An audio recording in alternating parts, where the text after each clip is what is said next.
sa pamumuno ng mga ministro at mga manggagawa ay kaisa po ng lahat ng mga kapatid sa buong mundo sa pagpupuri, pagluwalhati at pagpapasalamat sa ating Panginoong Diyos sa pagbibigay sa amin ng isang tagapamahalang tunay na mapagmalasakit, mapagmahal at matagumpay na inaakay ang buong iglesia tungo po sa kasagdalan ng aming mga paglilingkod.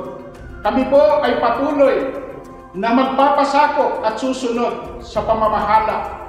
Kaya sa pagsapit po ng ika-15 taong anibersaryo ng matagumpay, mabiyaya at makapangyarihan pamamahala ng ating pinakamamahal na tagapamahalang pangkalahatan, ang kapatid na Eduardo B. Manalo, kami po ay bumabati ng Happy 15th Anniversary po!